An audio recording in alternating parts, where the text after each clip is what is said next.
176km의 모래 지반, 여름엔 52도, 연 80일 모래 폭풍.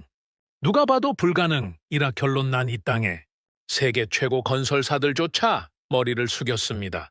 이건 못해. 생명을 걸 순 없어. 라고 말했습니다. 중국만 빼고요. 진짜요? 아닐 텐데요. 31조 원의 욕심 때문인지 중국은 당당했습니다. 그런데 말입니다. 주최 측의 상세 브리핑을 들은 순간 중국조차 발을 빼기 시작합니다. 이걸 어떻게 합니까? 네, 그럼 그렇죠. 그럴 줄 알았습니다. 그러던 그때 저희가 하겠습니다. 라며 조용히 손을 든 나라가 있었습니다. 바로 대한민국이었습니다. 단출한 대표단, 낡은 작업복, 많지 않은 말. 저 사람들 뭐야? 누군가는 조롱했고 누군가는 의심했습니다. 그러나 그들은 말했죠. 우리 한국도 실패할 수 있습니다. 하지만 포기하지 않겠습니다. 대체 무슨 일이 벌어진 걸까요? 그 전에 잠깐 1초 만에 누를 수 있는 좋아요 버튼을 꾹 눌러주시면 영상 제작에 아주 큰 힘이 됩니다. 그럼 바로 시작하겠습니다. 저는 에드워드 콜린스입니다. 25년간 전 세계 건설 현장을 다녔던 사람으로서 단언컨대 사우디아라비아는 완전히 미쳤습니다. 2022년 9월 리야드 킹 압둘아지즈 컨퍼런스 센터. 그날 사우디 교통부 장관이 발표한 내용을 들었을 때 저는 귀를 의심했어요. 리야드 메트로 176km, 전 구간 무인 운행, 3년 내 완공? 잠깐만요. 176km라고요? 런던 지하철 전체가 402km인데 그 절반을 3년에? 그것도 사막 한복판에서? 완전히 정신이 나갔구나. 제 첫 반응이었습니다. 더 가관인 건 조건이었어요. 구간 대부분이 모래 지반이고 여름 기온은 52도까지 올라갑니다. 모래 폭풍은 연간 80일 이상 발생하죠. 저는 즉시 계산기를 두드렸습니다. 하루에 200m씩 뚫어야 해요. 런던에서 견고한 안반을 뚫을 때도 하루 30m가 고작인데 사막에서 200m라니. 이건 건설이 아니라 자살 행위였습니다. 하지만 31조 원이라는 숫자 앞에서는 모두가 침을 삼켰어요. 회의실에 앉아있던 세계 건설업계 거물들의 눈빛이 바뀌었습니다. 미국 베크텔, 독일 호흐티프, 일본 대림건설, 프랑스 부이그, 그리고 압권은 중국이었죠. 중국 대표단만 15명이었어요. 통역사 3명에 기술진 12명. 그들의 자신감은 회의실을 압도했습니다. 중국 총괄 매니저가 일어서서 말했어요. 1대1로 프로젝트로 우리는 이미 충분한 경험이 있습니다. 화면에 중국의 성과가 쏟아졌어요. 파키스탄 고원터널 72km, 아프리카 사바나 철도 150km, 중앙아시아 산악터널 89km, 3년 완공? 우리에게는 문제 없습니다. 그의 목소리는 당당했어요. 저도 그때까지는 중국이 가져갈 거라고 생각했습니다.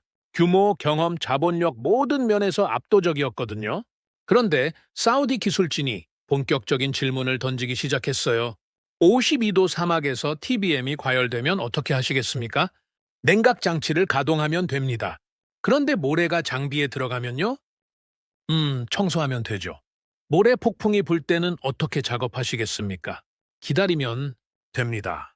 점점 중국팀의 답변이 어색해졌어요. 그리고 사우디 측에서 폭탄 질문이 나왔습니다. 혹시 사막에서 TBM 작업하신 경험이 있으신가요? 순간 중국 대표의 얼굴이 굳었어요.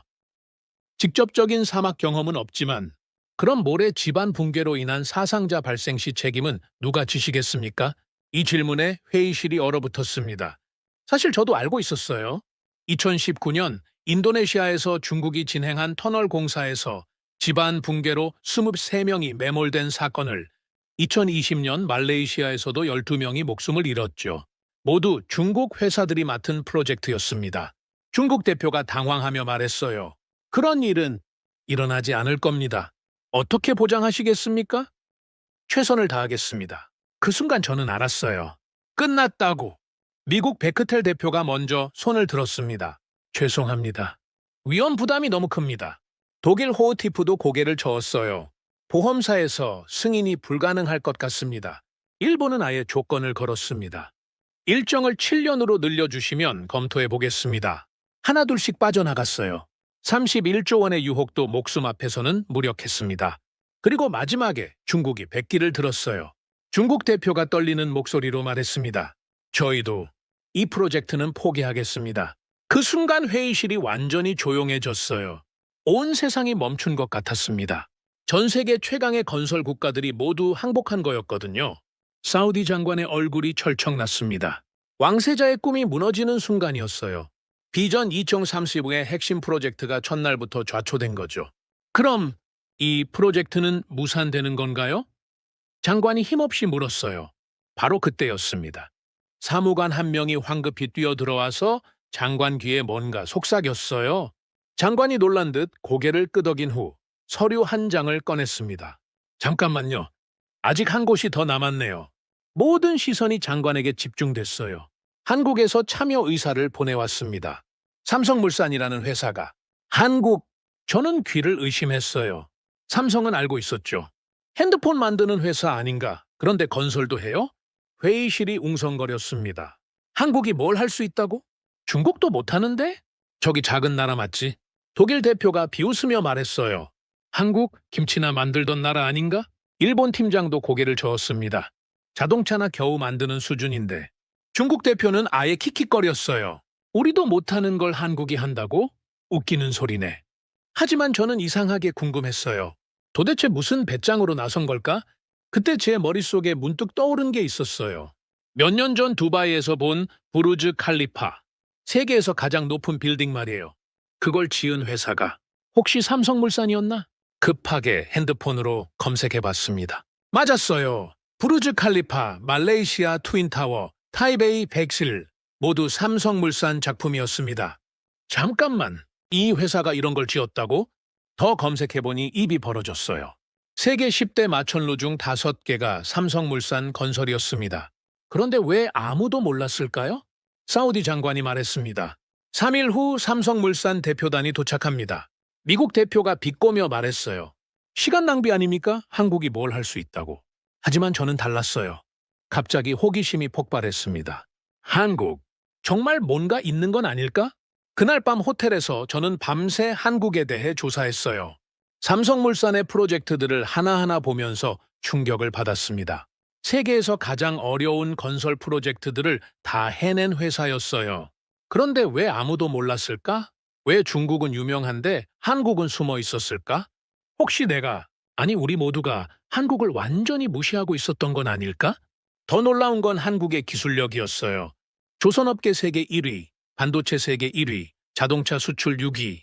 작은 나라치고는 너무 강했습니다. 이 나라가 혹시 진짜 뭔가 다른 건 아닐까? 3일이 지나면 답을 알 수 있을 거였어요.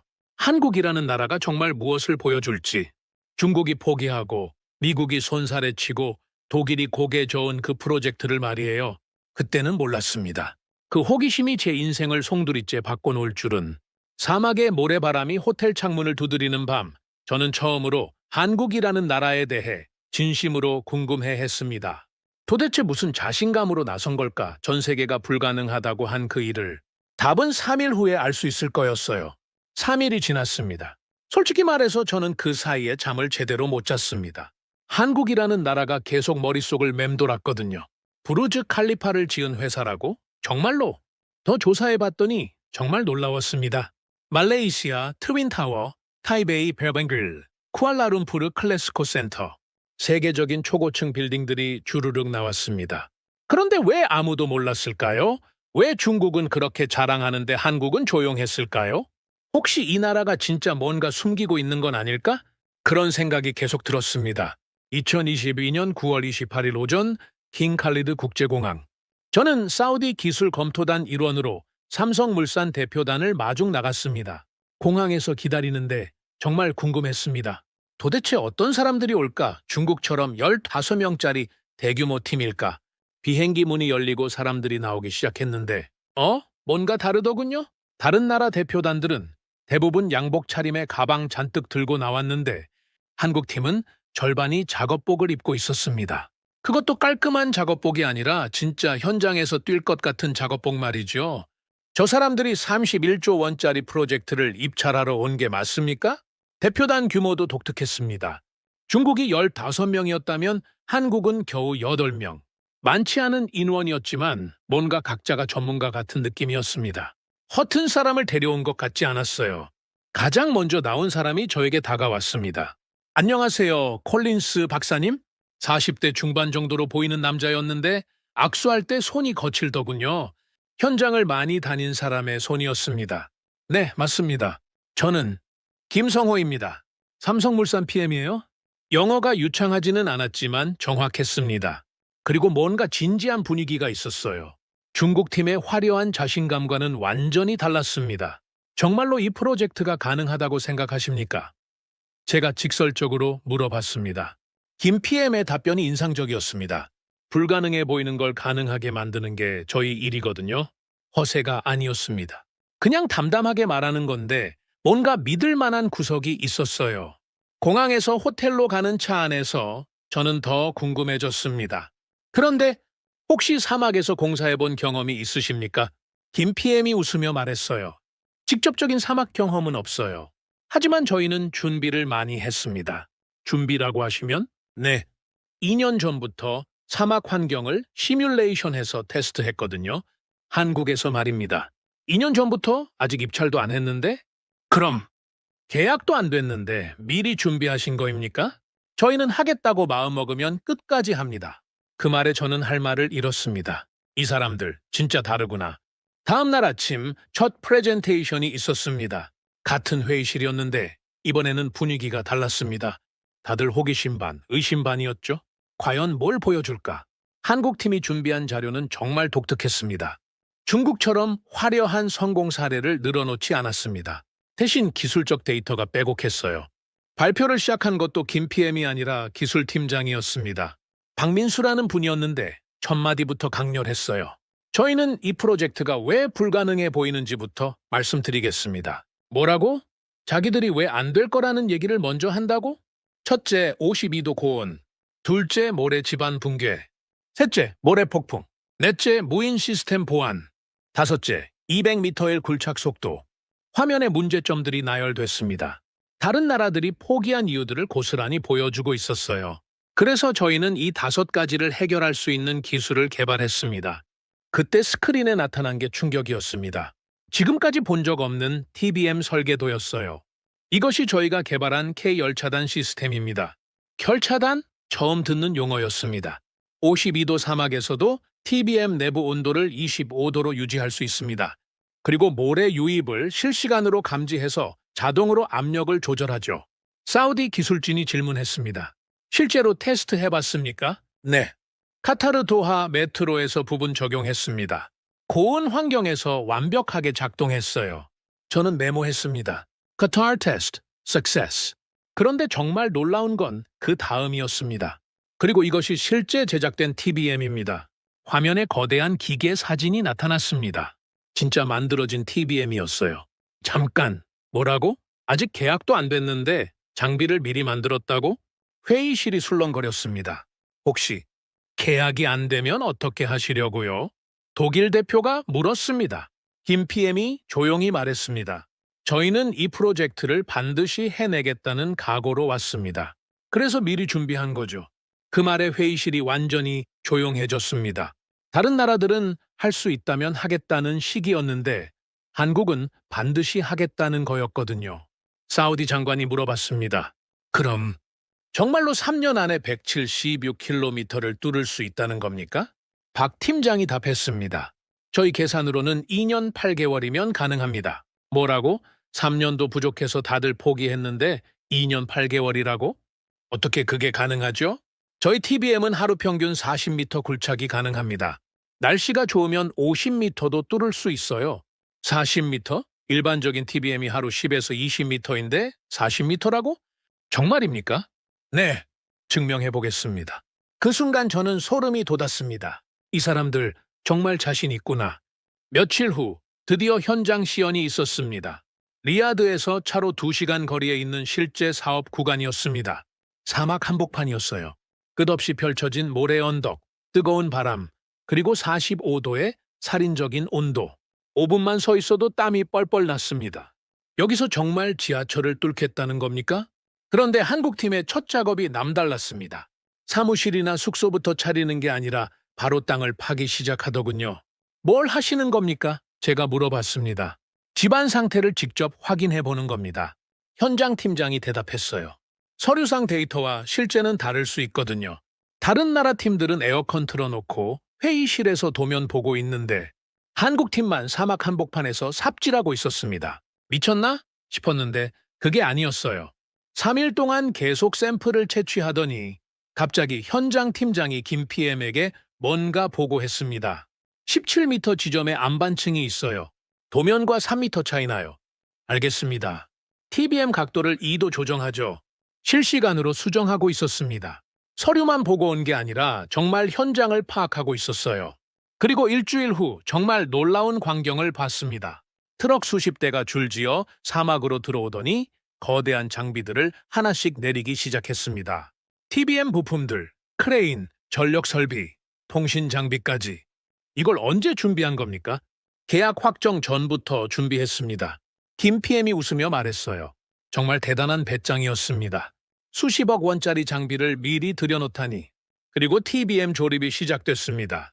처음엔 의심스러워하던 사우디 현지 기술자들도 하나씩 모여들기 시작했습니다.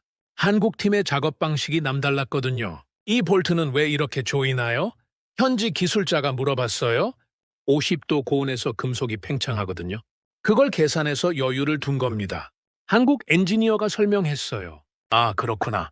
현지 사람들이 하나씩 배워가고 있었습니다. 그리고 한국 팀은 아무리 바빠도 설명을 빼먹지 않았어요. 왜 이렇게 친절하게 알려주십니까? 제가 물어봤습니다.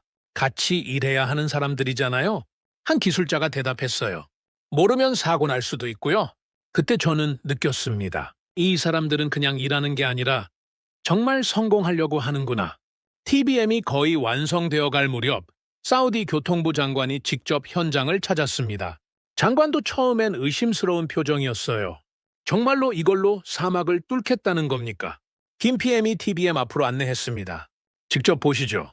TBM 내부에 들어갔는데 정말 놀라웠습니다. 마치 우주선 내부 같았어요. 온도 조절 시스템, 자동 압력 조절 장치, 모래 제거 시스템. 모든 게 자동화돼 있었습니다. 온도는 항상 25도로 유지됩니다. 기술자가 설명했어요. 그리고 이 센서들이 집안 상태를 실시간으로 모니터링하죠. 장관이 계기판을 보더니 중얼거렸습니다.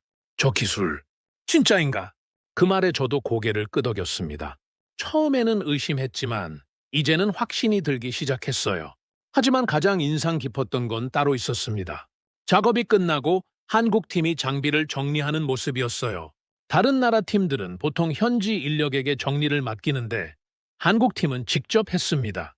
볼트 하나, 공구 하나까지 빠짐없이 제자리에 정리하더군요. 왜 직접 하십니까? 제가 물어봤습니다. 내일 또 써야 하거든요. 한 기술자가 대답했어요. 그리고 이렇게 해야 실수가 없어요. 그 순간 저는 알았습니다. 이 사람들이 다른 이유를. 기술도 중요하지만 그보다 더 중요한 건 태도였습니다. 한국 팀은 모든 걸 자기 일처럼 했어요. 남의 일이 아니라 자기 일로 받아들이고 있었습니다. 그날 밤 호텔에서 저는 오랫동안 생각했습니다. 중국은 경험을 자랑했고, 미국은 기술을 자랑했고, 독일은 정확성을 자랑했습니다. 하지만 한국은 달랐어요. 자랑하지 않았습니다. 대신 보여줬어요. 이 사람들은 정말 뭔가 다르다? 사막의 별이 유난히 밝은 밤이었습니다. 내일이면 본격적인 가동 테스트가 시작됩니다. 정말로 불가능해 보였던 꿈이 현실이 될 수 있을까요? 저는 처음으로 기대하고 있는 제 자신을 발견했습니다. 한국이라는 나라가, 삼성물산이라는 회사가 정말 무엇을 보여줄지 궁금했어요. 내가 한국을 완전히 오해하고 있었나? 그런 생각이 들기 시작했습니다. 그리고 그 생각이 맞다는 걸 저는 곧 알게 될 거였습니다. 드디어 그 순간이 왔습니다. TBM 가동일이었어요. 2022년 10월 5일 오전 6시, 사막 온도가 아직 30도 정도였을 때 한국팀이 움직이기 시작했습니다. 저도 기술 검토단으로 현장에 나가 있었어요. 솔직히 기대는 안 했습니다. 아무리 준비를 잘했어도 사막은 사막이거든요. 첫날에 10m만 뚫어도 대단한 거라고 생각했어요. 거대한 TBM이 사막 한복판에 우뚝 서 있었습니다. 높이만 15m, 길이 80m짜리 강철 괴물이었어요. 중국 것보다 훨씬 컸습니다. 김성호 PM이 사우디 기술진들을 모았습니다. 가동을 시작하겠습니다. 그런데 놀라운 건 사우디 현지 기술자를 가동 버튼 앞에 세운 거였어요. 아흐메드 씨가 눌러주십시오. 현지 기술자가 당황했습니다. 제가요? 한국 기술인데. 이 프로젝트는 사우디와 한국이 함께 하는 겁니다. 김 PM이 말했어요. 그 장면에서 저는 또 한 번 놀랐습니다. 자기들만의 쇼를 하는 게 아니라 현지와 함께 하려고 하는구나. 버튼이 눌러졌습니다. TBM이 울음소리를 내며 천천히 움직이기 시작했습니다. 모래가 파도처럼 양옆으로 밀려나갔어요. 속도가 어떻게 됩니까? 사우디 장관이 물어봤습니다. 지금은 안전 테스트 중입니다. 오후부터 본격적으로 시작하죠. 오후 2시, 온도가 48도까지 올라갔을 때 진짜 가동이 시작됐습니다. 저는 TBM 내부 모니터링실에 있었어요. 화면마다 숫자들이 실시간으로 바뀌고 있었습니다. 내부 온도 24도, 외부 온도 48도. 기술자가 보고했어요. 정말 25도로 유지되고 있었습니다. 바깥은 지옥인데 안은 에어컨 틀어놓은 것 같았어요. 쿨착 속도는 시간당 2.1m입니다. 시간당 D미터? 그럼 하루에 48m라는 얘기지 않습니까? 잠깐, 그 속도가 맞습니까? 한국 기술자가 확인해 주었습니다. 네, 맞습니다. 집안이 예상보다 좋아서 속도가 빨라졌어요. 저는 급하게 계산했습니다. 하루 48m면 176km를 3,700일 만에 뚫는다는 얘기였어요. 그럼 정말 2년 반이면 되겠는데? 이게 가능한 일입니까? 그런데 더 놀라운 일이 벌어졌습니다. 오후 6시경 갑자기 TBM이 멈췄어요. 뭔 일입니까? 사우디 장관이 긴장했습니다. 자동 안전 점검 시스템이 가동됐습니다. 한국 기술자가 침착하게 말했어요. 굴착한 터널의 안전성을 점검하는 거죠. 자동으로 사람이 확인하는 게 아니라 30분 후 재가동됩니다. 정확히 30분 후에 TBM이 다시 움직였습니다. 그리고 저녁 8시까지 계속 굴착했어요. 첫날 결과가 나왔습니다. 사우디 트랜이미테오. 뭐라고요? 첫날에 41m를 뚫었다고?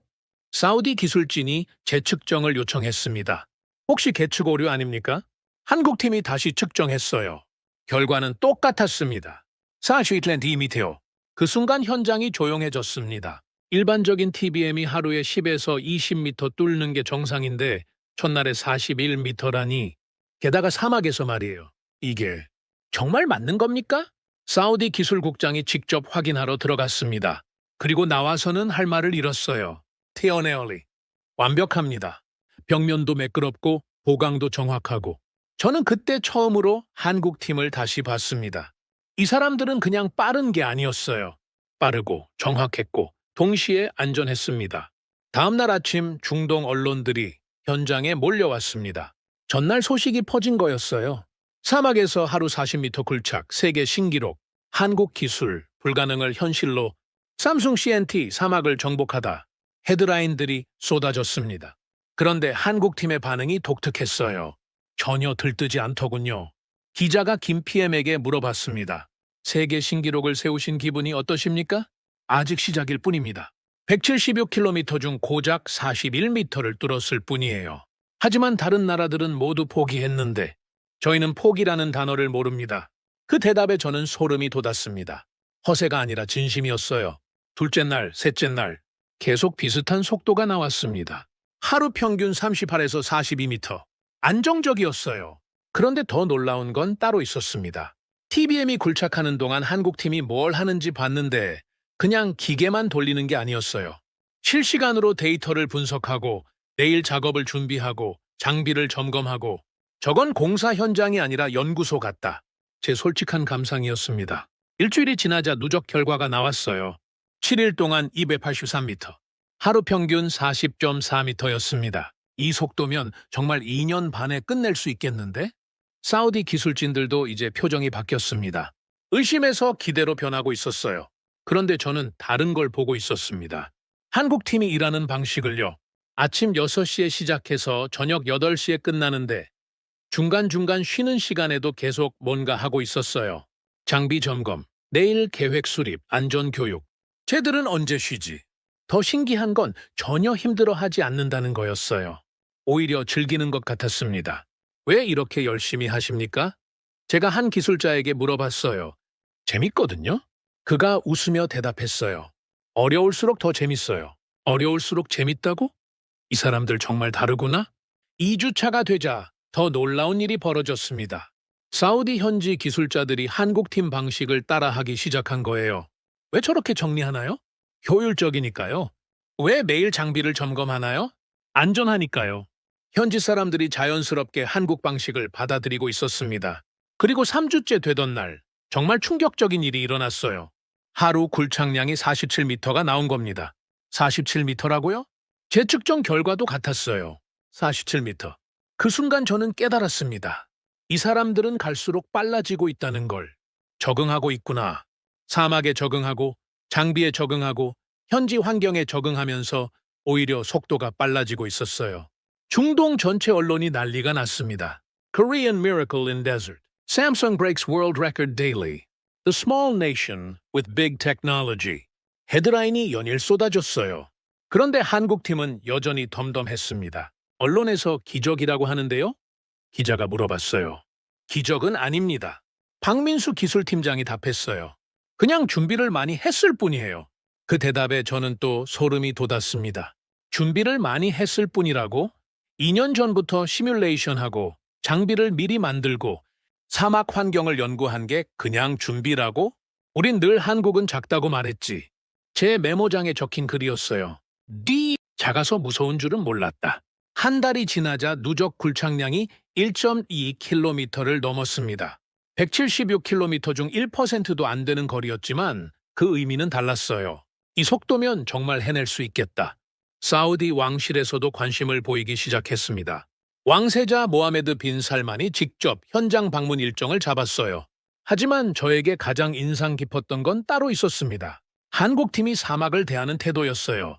다른 나라들은 사막을 적으로 봤습니다. 이겨야 할 대상이라고 생각했어요. 하지만 한국팀은 달랐습니다. 사막을 이해하려고 했어요. 모래의 성질을 파악해야 합니다. 한 지질학자가 말했어요. 적이 아니라 파트너로 만들어야 해요. 파트너라고? 사막을? 모래는 우리를 방해하는 게 아닙니다. 다만 우리가 모래를 이해하지 못했을 뿐이죠.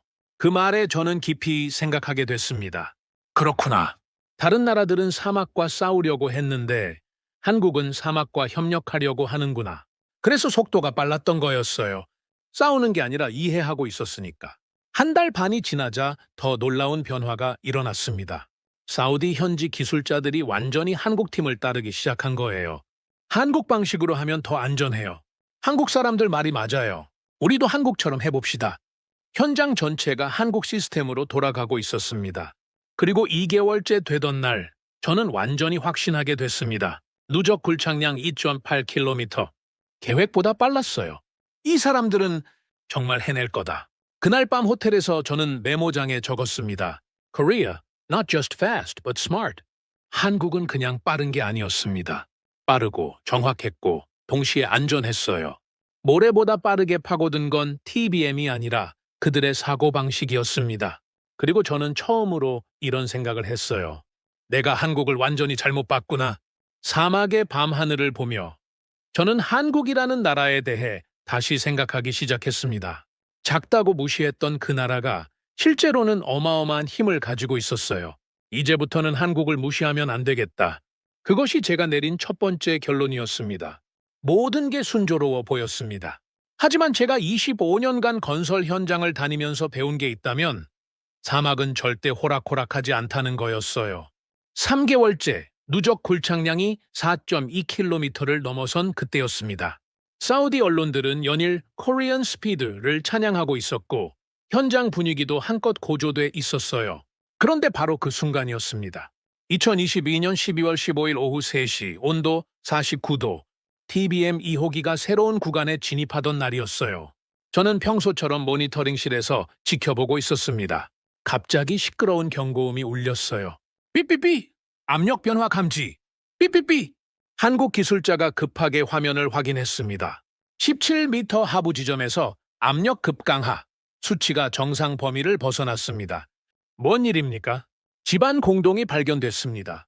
TBM 즉시 정지, 현장 팀장이 소리쳤어요. 웅궁거리던 TBM 소리가 갑자기 멈췄습니다. 그 정적이 너무 무서웠어요. 집안 공동이라는 건 쉽게 말해 땅속에 빈 공간이 있다는 얘기였습니다. 자칫하면 터널 전체가 무너져 내릴 수 있는 최악의 상황이었어요. 사우디 기술진이 몰려왔습니다. 모두들 표정이 굳어 있었어요. 얼마나 심각합니까? 교통부 기술국장이 물어봤습니다. 한국 지질팀장이 긴급 진단을 마친 후 보고했습니다. 폭 15m, 깊이 8m, 길이 약 25m 정도의 대형 공동입니다. 즉시 작업 중단이 필요합니다. 대형 공동, 축구장 절반 크기의 빈 공간이 땅 속에 있다는 얘기였어요. 우회가 가능합니까? 전체 노선을 바꿔야 합니다. 최소 200m는 돌아가야 해요. 사우디 발주처에서 긴급회의가 소집됐습니다. 저도 기술 검토단으로 참석했어요. 회의실 분위기가 차가웠습니다. 지금까지 순조롭던 프로젝트가 갑자기 벼랑 끝에 몰린 거였어요. 일정 지연은 어느 정도 예상됩니까? 교통부 차관이 냉정하게 물었습니다. 김성호 PM이 무거운 목소리로 답했습니다. 우회로 설계 시 최소 3주, 전체 공정 재조정까지 하면 2개월 정도 예상됩니다. 2개월? 그럼 전체 일정이 완전히 틀어지는 거지 않습니까? 차관의 표정이 더욱 굳어졌어요. 만약 일정이 지연되면 그가 잠깐 멈춘 후 말했습니다. 계약 조건 전면 재검토가 불가피합니다. 그 말의 의미는 명확했어요. 계약 취소였습니다. 왕세자 전하께서도 일정 준수를 강력히 요구하고 계십니다. 차관이 덧붙였어요. 비전 2030은 절대 늦출 수 없는 국가 프로젝트입니다. 김 PM의 얼굴이 굳었습니다. 지금까지 자신감 넘치던 모습과는 완전히 달랐어요. 다른 대안은 없습니까? 제가 중재하는 의미로 물어봤습니다. 현재로선 김 PM이 말을 흐렸습니다. 그 순간 저는 알았어요. 한국팀도 막다른 길에 몰렸다는 걸. 회의가 끝나고 저는 김 PM과 따로 얘기했습니다. 정말 방법이 없습니까? 그가 한숨을 쉬었어요. 솔직히 쉽지 않습니다. 공동이 예상보다 훨씬 큽니다. 처음으로 한국팀에서 약함을 보이는 순간이었어요. 그날 밤 한국팀 숙소에서 긴급 회의가 열렸습니다. 저도 기술 검토단으로 참석했어요. 회의실에 들어갔는데 지금까지 보지 못했던 광경이었습니다. 항상 정돈돼 있던 한국팀이 머리를 싸매고 있었어요. 책상 위에는 도면과 계산서가 뒤죽박죽 널려 있었고 커피잔들이 쌓여 있었습니다. 현재 상황을 정리해 보겠습니다. 박민수 기술팀장이 말했습니다. 공동 규모가 당초 예상보다 3배 큽니다. 화면에 3D 스캔 결과가 나타났어요. 정말 어마어마한 크기의 빈 공간이었습니다. 우회 시 전체 노선 변경이 불가피하고 보강 시에는 특수 콘크리트 주입이 필요합니다. 시간은 우회 3주, 보강 2개월. 어느 쪽을 선택해도 계약 조건 위반입니다. 침묵이 흘렀어요. 25년간 건설 현장을 다닌 저도 이런 상황은 처음이었습니다. 그때 한 젊은 기술자가 조용히 말했습니다. 기계보다 우리가 먼저 무너지면 이 사막은 절대 안 뚫립니다. 모두가 그를 바라봤어요. 이창민이라는 20대 후반의 기술자였습니다. 포기할 거면 처음부터 오지 말았어야죠. 그가 계속 말했습니다. 지금까지 잘해왔는데 여기서 멈출 수는 없습니다. 김 PM이 물어봤습니다. 그럼 다른 방법이 있다는 겁니까? 관통입니다. 뭐라고요? 공동을 피하지 말고 뚫고 지나가는 겁니다. 회의실이 술렁거렸어요. 관통이라니, 그럼 빈 공간을 그대로 지나간다는 얘기지 않습니까? 너무 위험합니다.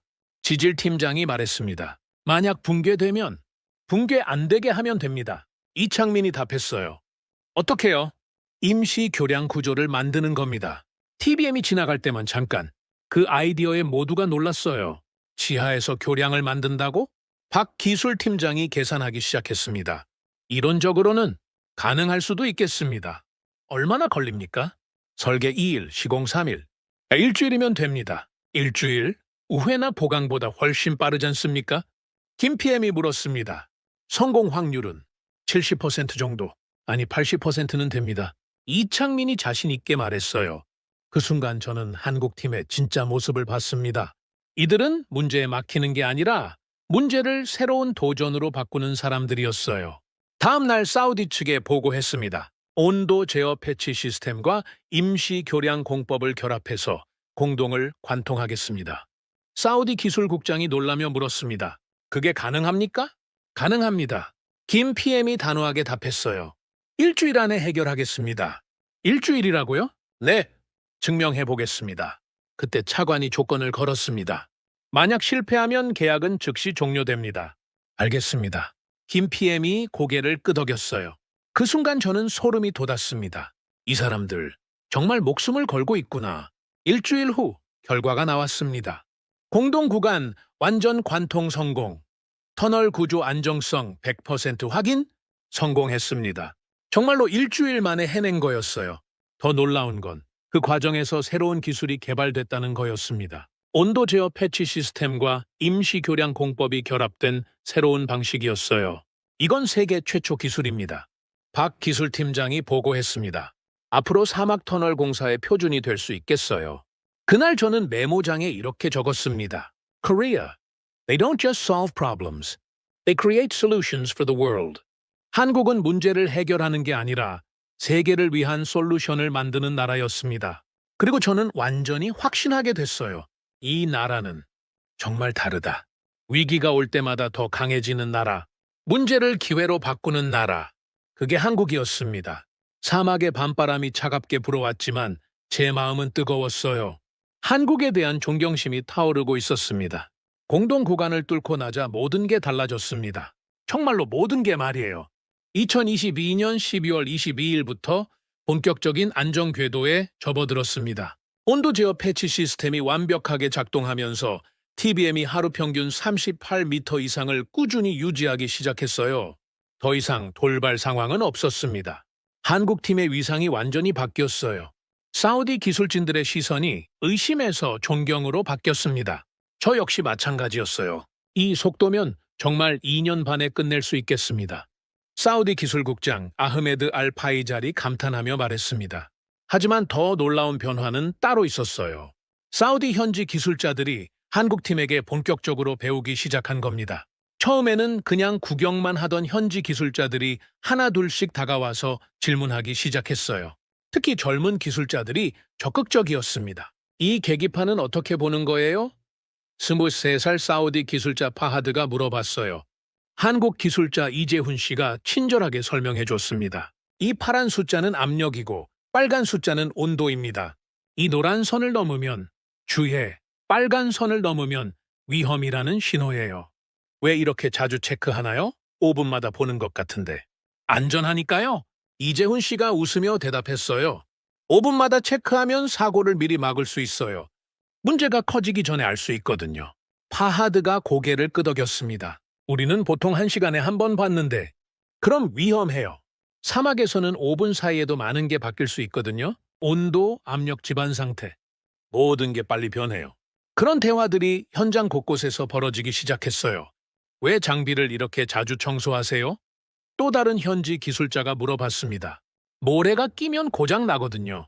한국 기계팀장이 대답했어요. 매일 10분 청소하면 10년 써도 문제 없어요. 하지만 한 달 안 닦으면 하루 만에 고장 날 수도 있고요. 아, 그렇구나. 왜 작업 전에 항상 회의를 하나요? 오늘 뭘 할지 모르면 사고가 날 수 있어요. 10분 회의로 하루 종일 안전하게 일할 수 있습니다. 현지 기술자들이 하나씩 따라하기 시작했어요. 5분마다 계기 체크, 매일 장비 청소, 작업 전 10분 안전회의. 2주 후에는 정말 놀라운 변화를 목격했습니다. 한국 방식이 정말 좋네요. 베테랑 사우디 기술자 압둘라가 말했습니다. 우리도 계속 이렇게 해봅시다. 그 말에 다른 현지 기술자들도 고개를 끄덕였어요. 맞아요. 이게 훨씬 편해요? 실수도 줄어들고 사고 날 걱정도 없고. 한 달 후에는 현장 전체가 완전히 한국 시스템으로 돌아가고 있었어요. 아침 6시 정확한 안전회의, 6시 30분 정시 작업 시작, 12시 점심시간 장비 점검, 오후 1시 작업 재개, 저녁 8시 하루 작업 정리 및 내일 준비. 이건 공사 현장이 아니라 정밀 공장 같습니다. 제가 중얼거렸어요. 정말 그랬습니다. 사막 한복판인데도 모든 게 시계처럼 정확하게 돌아가고 있었어요. 독일도 이 정도는 아니었습니다. 더 놀라운 건 한국팀이 절대 명령조로 가르치지 않는다는 거였어요. 이렇게 하세요. 대신 이렇게 하면 어떨까요? 들렸습니다. 대신 더 좋은 방법이 있어요. 해야 합니다. 대신 해보시겠어요? 현지 기술자들이 자발적으로 따라하게 만들었어요. 억지로 시킨 게 아니라 스스로 원하게 만든 거였습니다. 그리고 2023년 2월 더욱 놀라운 일이 벌어졌어요. 중동 언론들이 앞다퉈 보도하기 시작한 겁니다. Desert Transformation by Korean Way. Saudi Workers Learning Korean Methods. The Miracle of Systematic Approach. 하지만 가장 인상 깊었던 헤드라인은 현지 아랍어 신문이었어요. 한국인은 절대 큰 소리로 자랑하지 않는다. 대신 보여준다. 이 문장을 읽었을 때 저는 완전히 충격을 받았습니다. 정확한 표현이었어요. 한국팀은 정말 자랑하지 않았습니다. 중국처럼 우리가 최고다 소리치지도 않았고 미국처럼 우리 기술이 세계 최고다 주장하지도 않았어요. 그냥 묵묵히 일했습니다. 그런데 그 결과가 말해주고 있었어요. 3월이 되자 정말 놀라운 제안이 들어왔습니다. 사우디 기술부에서 공식 요청을 보낸 거였어요. 삼성물산에서 현지 교육센터를 확대 운영해 주실 수 있습니까? 기술부 차관이 김 PM에게 말했습니다. 확대라고 하시면 현재는 이 프로젝트 기술자들만 교육받고 있는데 사우디 전체 건설 기술자들이 배울 수 있게 해주셨으면 합니다. 전체라고요? 저희 기술자들이 한국 방식을 체계적으로 배우고 싶습니다. 단순히 이 프로젝트만이 아니라 앞으로 사우디 전체 건설 기술 수준을 한국처럼 높이고 싶어요. 김 PM이 잠깐 생각한 후 답했습니다. 기술은 나눌수록 강해집니다. 저희는 그걸 한국에서 배웠어요. 그럼 해주시겠습니까? 물론입니다. 기꺼이 도와드리겠습니다. 그 순간 저는 완전히 충격을 받았어요. 이건 단순한 건설 수주가 아니었습니다. 한국이 사우디에 자신들의 DNA를 심고 있었어요. 기술만이 아니라 시스템, 문화, 정신까지 전부 확대 교육센터가 세워지자 사우디 전역에서 기술자들이 몰려왔습니다. 리야드, 제다, 담맘, 타이프. 전국 각지에서 코리안 웨이를 배우고 싶다는 젊은 기술자들이 줄을 섰어요. 한국에서 추가 강사진도 파견됐습니다. 건설 기술뿐만 아니라 안전관리, 품질관리, 프로젝트 관리까지 첫 확대 수업날 저도 참관했어요. 강사실에 사우디 기술자 50명이 앉아 있었는데 모두 눈을 반짝이고 있었습니다. 한국 강사가 첫 수업을 시작했습니다. 기계보다 중요한 건 마음가짐입니다. 마음가짐이요? 한 수강생이 물어봤어요. 네? 완벽하게 하려는 마음, 안전을 생각하는 마음, 동료를 배려하는 마음. 이게 한국 기술의 진짜 핵심이에요. 수강생들이 열심히 메모하고 있었어요. 그럼 기계 기술은 중요하지 않나요? 기술은 마음가짐을 따라옵니다. 강사가 웃으며 말했어요. 제대로 된 마음가짐이 있으면 기술은 저절로 늘어요. 하지만 기술만 있고 마음가짐이 없으면 언젠가 큰 사고가 납니다. 저는 그 수업을 지켜보면서 깨달았습니다. 한국이 수출하는 건 기계가 아니라 철학이었어요. 한국형 사고방식, 한국형 일 처리 방법을 전파하고 있었습니다. 수업이 끝나고 한 수강생이 물어봤어요. 선생님, 한국 사람들은 왜 이렇게 정확하게 일해요? 실수하면 동료가 다칠 수 있거든요. 그래서 정확하게 해야 해요. 그럼 힘들지 않아요? 처음에는 힘들어요. 하지만 익숙해지면 오히려 편해집니다. 나중에 문제 생길 일이 없거든요. 그 대답에 수강생들이 고개를 끄덕였어요. 한 달 후 교육센터를 수료한 사우디 기술자들이 현장에 투입됐습니다. 그런데 정말 놀라운 변화가 일어났어요. 전체 작업 효율이 25% 향상됐습니다. 어떻게 이런 일이 가능하죠? 제가 파하드에게 물어봤습니다. 같은 방식으로 일하니까 협업이 잘 되는 거예요. 그가 신나게 대답했어요. 예전에는 사람마다 다른 방식으로 했는데 이제는 모두 같은 원리로 움직여요. 정말 그랬습니다. 한국인과 사우디인을 구별할 수 없을 정도로 똑같은 방식으로 일하고 있었어요. 아침 안전회의도 똑같이 하고 장비 점검도 똑같이 하고 심지어 쉬는 시간에 하는 스트레칭까지 똑같이 따라 했습니다. 저건 전염병 수준이네. 제가 혼잣말로 중얼거렸어요. 그때 김성호 PM이 옆에서 말했습니다. 전염병이 아니라 진심입니다. 진심이라고요? 네, 저희는 진심으로 이 프로젝트를 성공시키고 싶어요. 그리고 사우디 분들도 함께 성공하길 바랍니다. 다른 나라들과는 접근 방식이 다르군요. 저희는 혼자 잘하려고 온 게 아니에요. 함께 잘하려고 왔습니다. 그 말에 저는 할 말을 잃었어요. 중국은 우리가 해드리겠다는 식이었고 미국은 우리 기술로 해드리겠다는 식이었는데 한국은 함께 해보자는 거였어요. 차원이 다른 접근이었습니다. 2023년 2월이 되자 더욱 놀라운 변화를 목격했어요. 사막 현장에 나타난 한국형 질서였습니다. 새벽 5시 30분 해가 뜨기 전 한국팀이 먼저 일어나서 체조를 시작했어요. 간단한 스트레칭이었는데 현지 기술자들도 하나둘씩 따라 하기 시작했습니다. 왜 아침에 운동을 하세요? 압둘라가 물어봤어요. 몸을 깨워야 사고가 안 나거든요. 한국 팀장이 대답했어요. 10분 운동으로 하루 종일 안전하게 일할 수 있어요. 점심시간에는 더 신기한 광경이 벌어졌어요. 한국 팀이 식사 후에 장비를 닦기 시작했는데 사우디 기술자들도 자연스럽게 참여했습니다. 점심시간인데 왜 일해요? 젊은 기술자가 물어봤어요. 일이 아니라 습관이에요. 한국 기술자가 웃으며 답했어요. 밥 먹고 이 닦는 것처럼 점심 먹고 장비 닦는 거예요. 그럼 피곤하지 않아요? 오히려 오후에 더 편해요. 장비가 깨끗하면 문제가 안 생기거든요. 저녁 8시, 작업이 끝나면 또 다른 의식이 시작됐어요. 내일 작업 준비였습니다. 공구 정리, 자료 정돈, 일정 확인까지. 한국 팀은 절대 아무렇게나 끝내지 않았어요. 왜 이렇게 정리를 꼼꼼히 하세요? 파하드가 물어봤습니다. 내일 또 써야 하거든요. 한국 기술자가 대답했어요. 5분 정리하면 내일 30분 절약해요. 현지 기술자들이 감탄했습니다. 정말 그렇네요. 아침에 찾는 시간이 없어졌어요. 한 달이 지나자 현장 전체가 완전히 바뀌었어요. 사막 한복판인데도 모든 게 질서정연했습니다. 공구는 제자리에, 자료는 정리돼 있고 사람들은 정확한 시간에 정확한 일을 하고 있었어요. 3월 중순 누적 굴착량이 8km를 넘어섰습니다. 전체의 5%도 안 되는 거리였지만 그 의미는 달랐어요. 이 속도와 품질이면 정말 해낼 수 있겠습니다. 사우디 기술국장이 확신에 찬 목소리로 말했습니다. 그리고 저도 같은 생각이었어요. 그날 밤 저는 오랫동안 메모장을 바라봤습니다. 그리고 처음으로 이런 단어를 적었어요. Respect Korea. 존경. 25년간 건설 현장을 다니면서 한 나라에 대해 이런 감정을 느껴본 건 처음이었습니다. 한국은 기술도 훌륭했고 속도도 빨랐고 안전성도 뛰어났어요.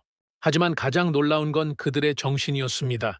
혼자 잘하는 게 아니라 함께 잘하려는 정신. 문제를 해결하는 게 아니라 더 나은 시스템을 만들어내는 정신. 가르치고 배우기를 두려워하지 않는 정신. 이 나라는 정말 뭔가 다르다.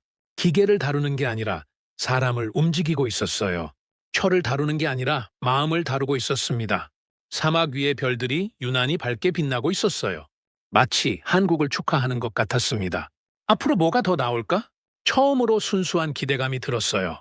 한국이라는 나라에 대한 진짜 기대감이었습니다. 모든 게 순조로웠습니다. 너무 순조로웠어요. 그래서 더 무서웠습니다. 2023년 4월 누적 굴착량이 12km를 넘어서면서 전 세계 언론들이 주목하기 시작했어요. CNN, BBC, 심지어 중국 CCTV까지 한국의 성과를 보도했습니다. 하지만 저는 불안했어요.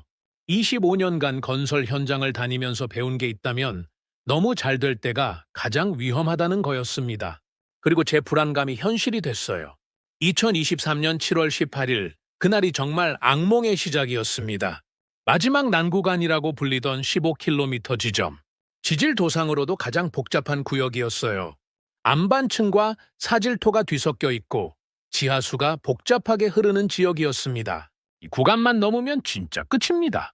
김성호 PM이 말했어요. 앞으로 160km는 비교적 안정된 집안이거든요. 하지만 저는 왠지 불안했습니다. 지질도를 보니 너무 복잡했거든요. 혹시 추가 집안 조사는 안 해봤습니까? 제가 물어봤어요. 이미 충분히 했습니다. 박민수 기술팀장이 답했어요. 데이터상으로는 문제 없어요. 하지만 데이터와 현실은 다를 수 있다는 걸 저는 알고 있었습니다. 4월 18일 오전 10시 TBM 2호기가 난구간 진입을 시작했어요. 처음에는 순조로웠습니다. 압력도 정상이고 온도도 안정적이었어요. 오후 2시까지는 괜찮았습니다. 평소와 다름없이 시간당 5m씩 굴착하고 있었어요. 그런데 오후 2시 35분 갑자기 상황이 급변했습니다. 삐삐삐! 압력 이상! 삐삐삐! 경고음이 미친 듯이 울렸어요. 모니터링실 화면이 빨갛게 변했습니다. 무슨 일입니까? 제가 급하게 물어봤어요. 집안 압력이 급격히 불안정해지고 있습니다. 한국 기술자가 다급하게 보고했어요. TBM 주변 모래가 흘러내리고 있어요. 화면으로 보니 정말 심각했습니다. TBM 주변 모래가 물처럼 흘러내리고 있었어요. 즉시 정지합니다. 현장 팀장이 소리쳤습니다. 웅궁거리던 TBM 소리가 갑자기 멈췄어요. 그 정적이 너무 무서웠습니다. 사우디 기술진이 급하게 몰려왔습니다. 모두들 얼굴이 창백했어요.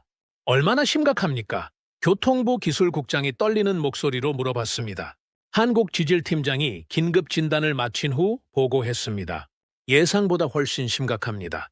지하수 유입으로 인한 대규모 집안 이완 현상이 발생했어요. 대규모 집안 이완? 그게 뭔 뜻입니까? 쉽게 말해서 TBM 주변 50m 범위의 모래가 모두 흘러내리고 있다는 뜻입니다. 50m 범위라고요? 그럼 축구장만한 크기의 땅이 무너지고 있다는 얘기지 않습니까?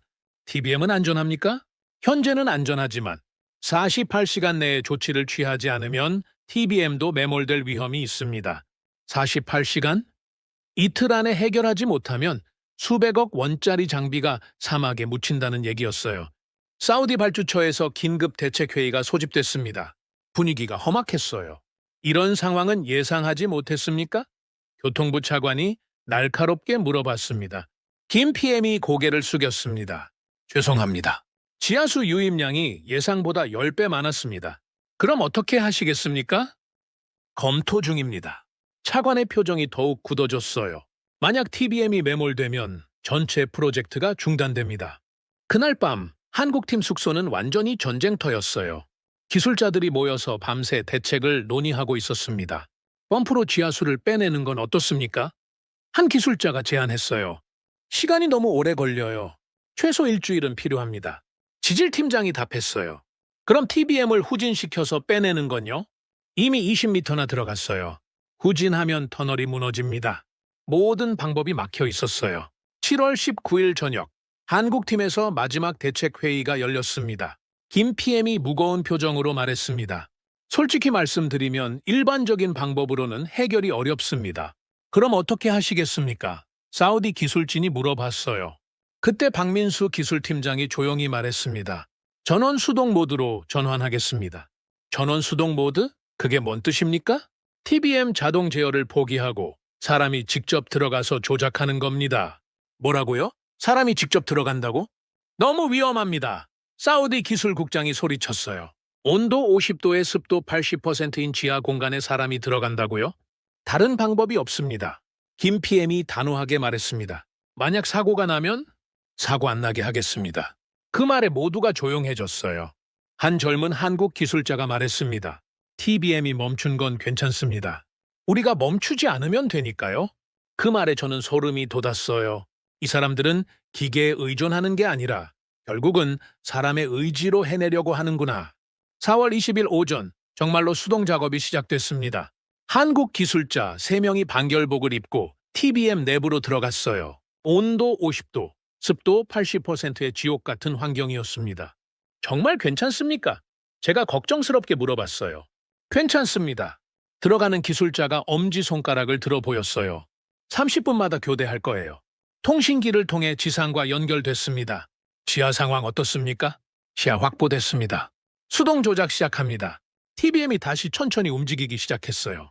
하지만 이번에는 기계가 아니라 사람이 직접 조종하고 있었습니다. 시간당 전 5m. 평소의 4분의 1 속도였지만 안전했어요. 6시간 후 첫 번째 성과가 나왔습니다. 3m 전진 완료. 집안 상태 안정. 사우디 기술진들이 환호했어요. 하지만 한국팀은 여전히 긴장하고 있었습니다. 아직 22m가 더 남았습니다. 김 PM이 말했어요. 22m를 수동으로 뚫는다? 그럼 며칠이 걸릴까요? 48시간 안에 끝내겠습니다. 현장 팀장이 답했어요. 48시간? 정말 가능할까요? 그 다음 48시간은 제 인생에서 가장 긴장됐던 시간이었습니다. 한국 기술자들이 30분씩 교대로 들어가서 TBM을 수동 조작했어요. 온도 50도, 습도 80%의 지옥 같은 환경에서 말이에요. 지하 온도 51도, 습도 85%. 정말 견딜 수 있습니까? 제가 걱정스럽게 물어봤어요. 견뎌야죠. 나오는 기술자가 땀을 뻘뻘 흘리며 말했어요. 포기할 수는 없어요. 그들의 얼굴을 보니 정말 힘들어 보였습니다. 30분 들어갔다 나오면 옷이 물에 빠진 것처럼 젖어 있었어요. 하지만 아무도 불평하지 않았습니다. 다음은 제가 들어가겠습니다. 다른 기술자가 반결복을 입기 시작했어요. 괜찮습니까? 괜찮습니다. 동료가 고생했는데 제가 안 들어갈 수는 없죠. 그런 모습을 보면서 저는 깊이 감동했습니다. 이들은 서로를 위해 목숨을 걸고 있었어요. 첫날 밤 10시 12m를 전진했습니다. 절반 정도 왔어요. 내일이면 끝날 수 있을까요? 사우디 기술국장이 물어봤습니다. 끝내겠습니다. 김 PM이 확신에 찬 목소리로 답했어요. 그런데 둘째 날 오전 더 큰 위기가 닥쳤습니다. 지하수 유입이 갑자기 늘어난 거예요. 물이 계속 들어오고 있습니다. 지하에서 급보가 올라왔어요. 양이 어느 정도입니까? 분당 50리터씩 증가하고 있어요. 분당 50리터? 그럼 1시간이면 3톤의 물이 들어온다는 얘기지 않습니까? 펌프로 빼낼 수 있습니까? 펌프 용량을 초과했습니다. 더 큰 펌프가 필요해요? 더 큰 펌프를 구하려면 최소 하루는 걸릴 거였어요. 하지만 집안은 계속 약해지고 있었습니다. 어떻게 하시겠습니까? 사우디 측이 다급하게 물어봤어요. 그때 한국 현장 팀장이 말했습니다. 물과 함께 뚫겠습니다. 물과 함께 뚫는다고요. 수중 작업으로 전환하는 겁니다. 잠수 장비를 써서라도 끝까지 뚫겠어요. 잠수 장비? 지하에서? 너무 위험합니다. 제가 말했어요. 만약 사고가 나면 사고 안 나게 하겠습니다. 현장 팀장이 답했어요. 그 순간 저는 이 사람들이 정말 미쳤다는 생각이 들었어요. 아니, 미친 게 아니라 진짜 각오가 다른 거였습니다. 제가 먼저 들어가겠습니다. 이창민 기술자가 잠수복을 입기 시작했어요. 너무 위험해요. 다른 동료가 말렸어요. 누군가는 해야죠. 이창민이 담담하게 말했어요. 그리고 저는 잠수 자격증이 있어요. 정말로 지하 터널에서 잠수 작업이 시작됐습니다. 30분 후 통신기에서 목소리가 들려왔어요. 시야 확보됐습니다. TBM 수동 조작 가능해요. 정말입니까? 네, 물속이지만 TBM은 정상 작동합니다. 그때부터 정말 기적 같은 일이 벌어졌어요. 물속에서도 TBM이 천천히 전진하기 시작한 거였습니다. 속도는 시간당 0.3m로 매우 느렸지만 멈추지 않았어요. 대단합니다. 사우디 기술진들이 감탄했어요. 6시간, 12시간, 18시간 한국 기술자들이 교대로 들어가면서 계속 작업했습니다. 그리고 4월 20일 오후 6시 드디어 그 순간이 왔어요. 관통 완료. 지하에서 환호성이 들려왔습니다. 정말입니까? 네. 난구간 완전 돌파했습니다. 그 순간 현장이 완전히 뒤바뀌었어요. 사우디 기술자들이 환호하기 시작했습니다. 해냈다! 정말 해냈어! 저 역시 감동했어요. 48시간 동안 목숨을 걸고 싸운 결과였습니다. TBM이 깨끗한 집안으로 나왔을 때 지하에서 올라온 한국 기술자들의 모습을 잊을 수 없어요. 온몸이 흙투성이었지만 얼굴에는 미소가 가득했습니다. 정말 고생하셨습니다. 제가 말했어요. 고생이 아니라 보람이었습니다. 이창민이 답했어요. 이건 기술이 아니라 인간 정신이었어요. 한국인의 정신이었습니다. 기계가 멈추면 사람이 들어가고, 사람이 힘들면 동료가 돕고, 위험하면 함께 감당하는 그런 정신이었어요. 그날 밤 저는 한국에 대해 완전히 새로운 인식을 갖게 됐습니다. 이 나라는 절대 포기하지 않는구나. 기계보다 강한 건 의지였어요. 기술보다 무서운 건 정신이었습니다. 사막의 별들이 유난히 밝게 빛나고 있었어요. 마치 한국의 승리를 축하하는 것 같았습니다. 이제 정말 확신한다. 한국은 해낼 거다. 그게 제가 내린 세 번째 결론이었습니다. 초난 구간을 돌파한 후 세상이 한국을 보는 시선이 완전히 바뀌었습니다. 하지만 저에게는 오히려 더 큰 궁금증이 생겼어요. 도대체 한국이 어떤 나라길래 이런 일이 가능한 걸까? 2023년 8월 중동 주요 언론들이 연일 한국을 찬양하는 기사를 쏟아내고 있었습니다. CNN에서는 Korean Engineering Miracle, BBC에서는 The Nation That Never Gives Up 이라는 특집을 방영했어요. 하지만 저는 표면적인 성과보다 그 이면이 궁금했습니다. 25년간 전 세계를 다니면서 이런 정신력을 가진 사람들을 본 적이 없었거든요. 그래서 시간이 날 때마다 한국에 대해 조사하기 시작했습니다. 처음 알게 된 사실은 충격적이었어요. 한국이 70년 전에는 세계 최빈국이었다고? 1953년 한국전쟁 직후 한국의 1인당 국민소득은 67달러였습니다. 아프리카 최빈국보다도 낮은 수준이었어요. 서울은 폐허가 된 도시였고 국민 대부분이 절대 빈곤 상태였습니다. 그런 나라가 어떻게 70년 만에 이렇게. 더 놀라운 건 그 다음이었어요. 한국전쟁 당시 전 세계 16개국이 한국을 도왔다는 사실을 알게 됐습니다. 미국, 영국, 터키, 태국, 필리핀, 콜롬비아. 심지어 사우디아라비아도 포함돼 있었어요. 사우디가 한국을 도왔다고? 더 자세히 조사해보니 정말 놀라웠습니다. 1957년 사우디가 한국에 병원을 지어준 기록이 있었어요. 한국이 가장 어려웠던 시절에 중동 국가가 도움의 손길을 내민 거였습니다. 그래서 한국이 지금 사우디에서 이렇게 열심히 일하는 건가? 하지만 더 깊이 파보니 한국의 진짜 모습을 발견하게 됐어요. 한국은 단순히 사우디에만 보답하는 게 아니었습니다. 과거 도움받은 그 마음을 전 세계 가난한 나라들에게 전하고 있었어요. 어느 날 현장에서 우연히 들은 대화가 시작이었습니다. 이 프로젝트 끝나면 어디로 가세요? 제가 한 기술자에게 물어봤어요. 아마 케냐로 갈 것 같아요. 박정호라는 기술자가 답했습니다. 케냐요? 무슨 일로? 철도 건설 기술 지원이요. 무상으로요. 무상으로 공짜로 도와준다는 얘기였습니다. 왜 공짜로 도와주죠? 케냐가 어려우니까요. 우리도 예전에 어려웠는데 많은 나라가 도와줬거든요. 그 말에 저는 깊이 생각하게 됐어요. 더 조사해보니 정말 놀라운 사실들이 쏟아졌습니다. 한국은 현재 전 세계 50여 개 개발도상국에 건설 기술을 무상으로 지원하고 있었어요. 아프리카, 동남아시아, 남미까지 한국 기술자들이 나가서 도로를 짓고 다리를 놓고 기술을 가르치고 있었습니다.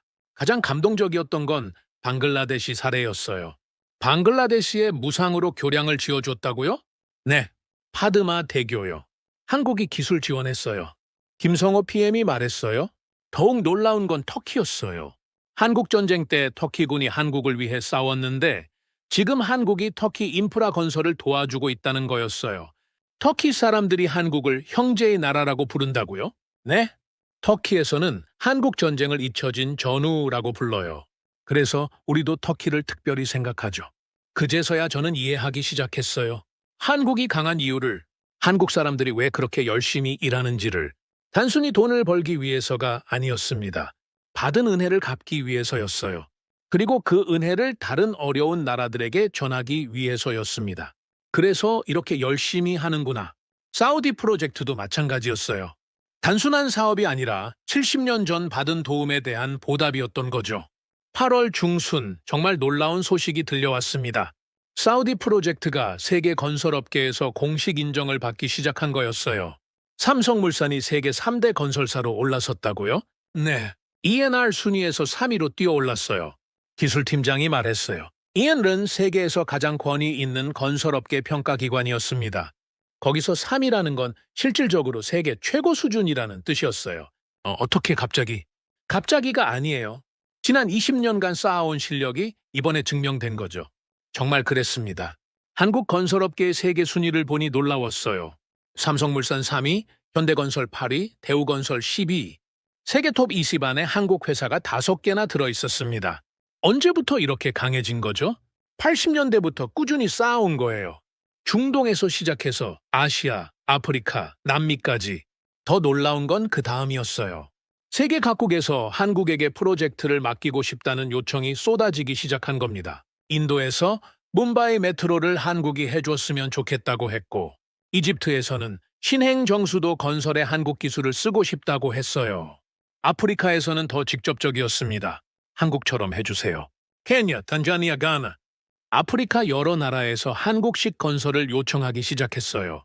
왜 하필 한국을 찾는 걸까요? 제가 물어봤어요. 믿을 수 있으니까요? 현장 엔지니어가 답했어요. 믿을 수 있다는 게 한국은 약속을 지켜요. 그리고 현지 사람들을 정말 잘 대해줘요.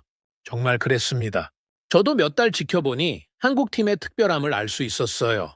다른 나라 팀들은 대부분 자기들끼리만 일했습니다. 현지인들을 단순 노동력으로만 봤어요. 하지만 한국 팀은 달랐습니다. 현지 기술자들을 진짜 동료로 대했어요. 기술도 아낌없이 가르쳐주고 식사도 함께하고 심지어 개인적인 고민도 들어줬습니다. 왜 그렇게 하세요? 제가 물어봤어요.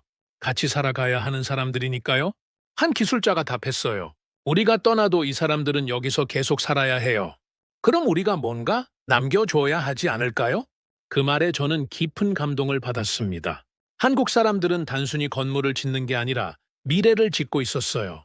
현지 사람들의 미래를 함께 만들어가고 있었습니다. 9월이 되자 더욱 놀라운 일이 벌어졌습니다. 유럽 건설업계에서 코리안 스탠다드라는 새로운 기준을 만들겠다고 발표한 거였어요. 극한 환경 건설에서는 한국이 세계 표준이다. 독일, 프랑스, 영국이 공동으로 낸 성명이었습니다. 심지어 중국도 태도가 완전히 바뀌었어요. 1년 전에 한국을 무시하던 중국이 이제는 한국과 기술 교류를 확대하고 싶다고 나선 거였습니다. 정말 놀라운 변화입니다. 제가 김 PM에게 말했어요. 변화라기보다는 인정받은 거죠. 그가 겸손하게 답했어요. 그런데 왜 다른 나라들은 한국을 몰랐을까요? 우리가 조용히 일했으니까요. 자랑하지 않고 묵묵히 해왔거든요. 정말 그랬습니다. 한국은 지난 40년간 전 세계에서 조용히 일해왔어요. 자랑하지 않고 광고하지 않고 그냥 묵묵히 완벽한 일을 해왔던 거였습니다.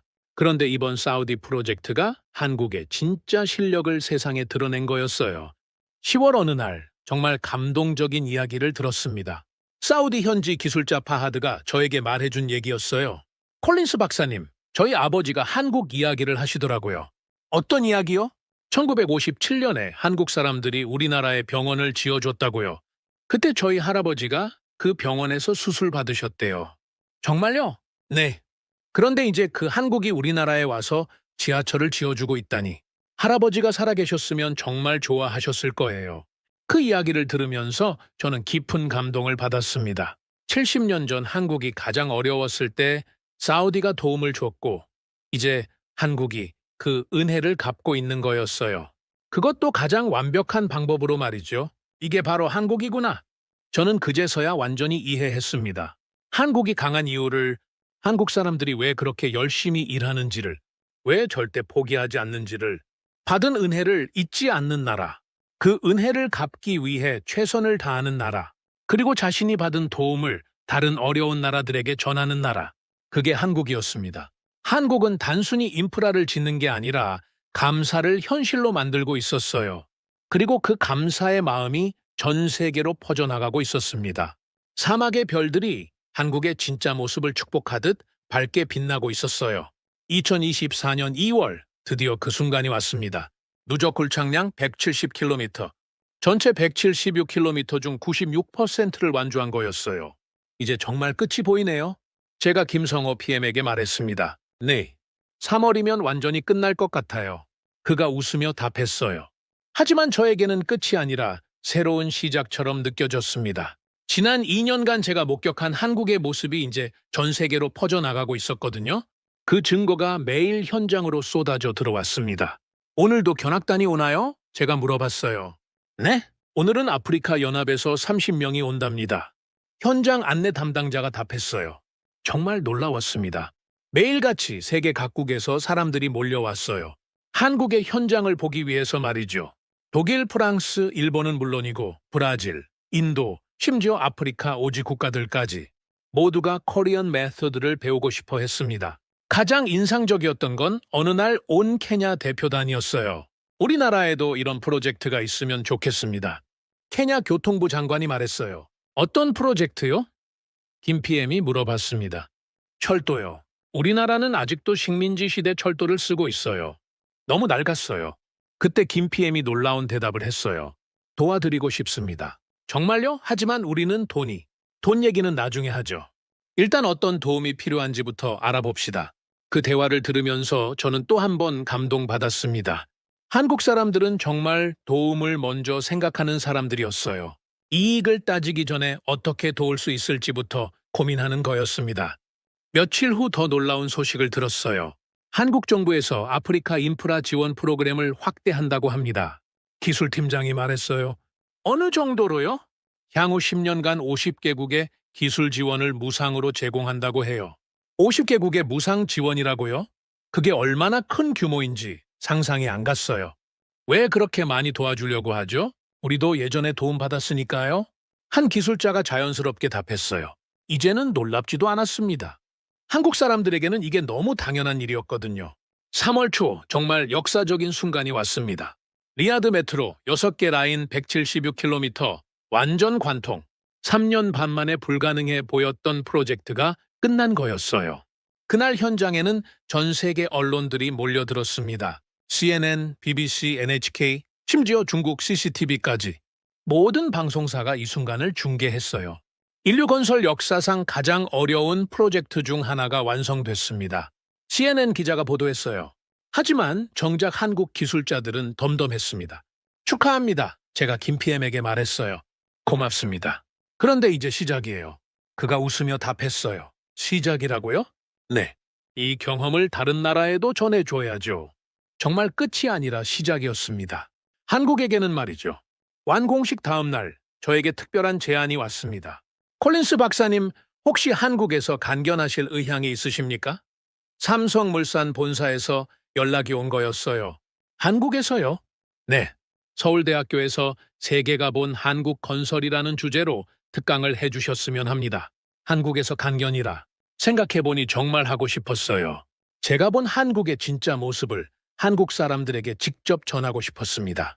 2024년 4월, 저는 생애 처음으로 한국 땅을 밟았습니다. 인천공항에 내렸을 때 첫 느낌은 질서였어요. 공항부터가 완벽하게 체계화돼 있었습니다.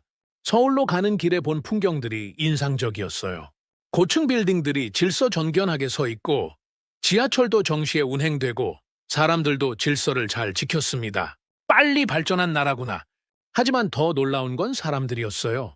지하철에서 자리를 양보하는 모습, 길에서 모르는 사람을 도와주는 모습, 식당에서 친절하게 응대하는 모습, 사우디에서 본 한국 사람들과 똑같았어요. 정말 특별한 민족이구나.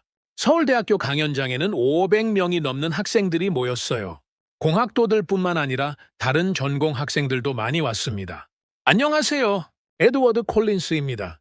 박수가 터져 나왔어요. 저는 여러분의 선배들을 사우디 사막에서 2년간 지켜봤습니다. 그리고 확신합니다. 여러분은 정말 특별한 나라의 국민입니다.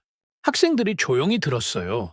여러분이 특별한 이유는 기술 때문이 아닙니다. 정신 때문입니다. 어떤 정신이요? 한 학생이 질문했어요.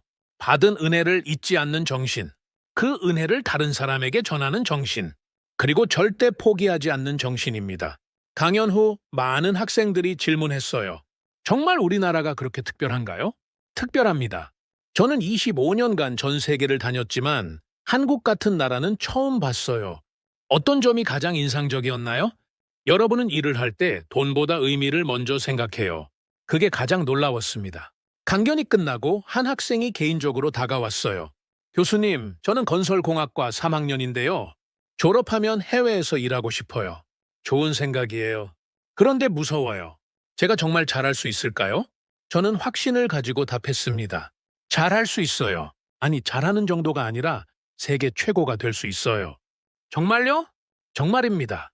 여러분에게는 기술만 있는 게 아니라 정신이 있거든요. 그 학생의 눈이 반짝였어요. 한국에서 3일을 보내면서 저는 더욱 확신하게 됐습니다. 이 나라는 정말 특별하다고. 그리고 이 나라의 미래는 더욱 밝을 거라고. 사우디로 돌아오는 비행기에서 저는 지난 2년을 정리해 봤습니다. 처음에는 한국을 무시했어요. 작은 나라가 뭘 할 수 있겠어? 라고 생각했습니다. 하지만 이제는 완전히 바뀌었어요. 한국은 작은 나라가 아니라 강한 나라였습니다. 아니, 강한 정도가 아니라 위대한 나라였어요. 위대함의 기준이 크기가 아니라는 걸 한국이 보여줬습니다. 진짜 위대함은 정신에서 나온다는 걸 말이죠. 5월, 사우디 현장에서 마지막 정리 작업이 진행됐습니다. 한국 팀도 하나둘씩 본국으로 돌아가기 시작했어요. 아쉽습니다. 제가 김PM에게 말했어요. 저희도 아쉬워요. 좋은 경험이었습니다. 다음에는 어디로 가시나요? 아마 아프리카 어딘가로 갈 것 같아요. 케냐에서 요청이 왔거든요. 또 어려운 프로젝트군요. 어려울수록 보람 있어요. 그 대답이 너무 한국적이었어요. 마지막 날 밤, 저는 한국 기술자들과 함께 사막의 밤하늘을 바라봤습니다. 2년간 정말 고생하셨습니다. 제가 말했어요. 고생이 아니라 영광이었어요. 한 기술자가 답했어요. 영광이라고요? 네.